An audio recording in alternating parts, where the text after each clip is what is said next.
l'essentiel de l'actualité du jour. Mesdames et messieurs, bonsoir, bienvenue dans ce flash d'information sur CAFO TV. Comme toujours, nous ouvrons ces flashs par l'actualité nationale. À Koulikoro, le couvre-feu est prorogé jusqu'au 22 août 2026 avec de nouveaux horaires selon les localités. La mesure qui entre en vigueur ce jeudi 24 juillet 2026 est fixée de minuit à 5h30 dans plusieurs communes, notamment Kalabankoro, Mandé Sangare Bougou, Moriba Bougou, Ngabakoro, Djalakoroji, Dogodouma ainsi que dans la ville de Koulikoro. À Kati, Banamba, Kangaba et Kolokani, le couvre-feu s'applique de 23h à 6h du matin.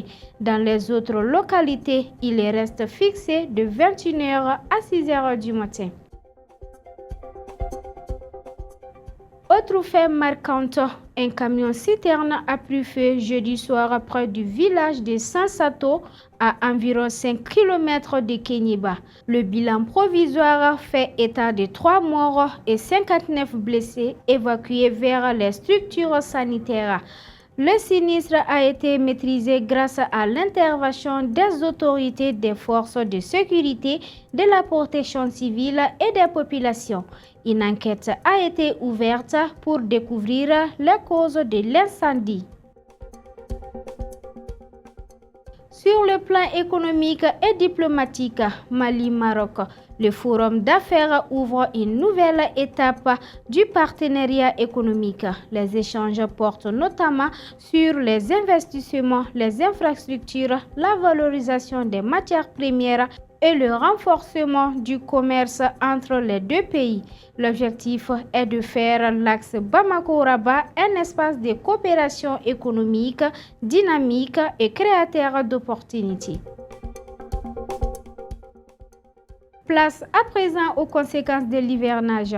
Le bilan arrêté du 22 juillet 2026 fait état de 6 morts, 11 blessés et 352 sinistrés à la suite d'inondations de foudre et de vents violents.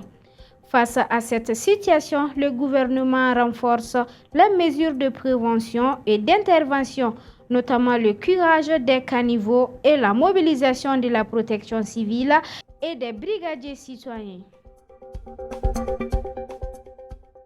Dans le domaine de la santé, le ministre de la Santé, le médecin colonel-major Assaba Diallo Touré, a échangé avec les représentantes de la SONEMA sur la prise en charge des maladies rénales. Les discussions ont porté sur la prévention, l'amélioration de la dialyse, la transplantation rénale et le parcours de soins des patients. Et pour terminer, un point sur la situation épidémiologique. Les services sanitaires constatent une stabilisation, voire une baisse progressive des cas de dengue après la hausse enregistrée ces dernières semaines. Les autorités appellent toutefois à maintenir la vigilance, à assainir le cadre de vie, à éliminer les eaux stagnantes et à utiliser systématiquement les moustiquaires imprégnés. Et voilà, c'était tout ce qu'il fallait retenir de ce flash d'information. Merci de votre fidélité. À très bientôt pour de nouvelles informations sur CAFO TV.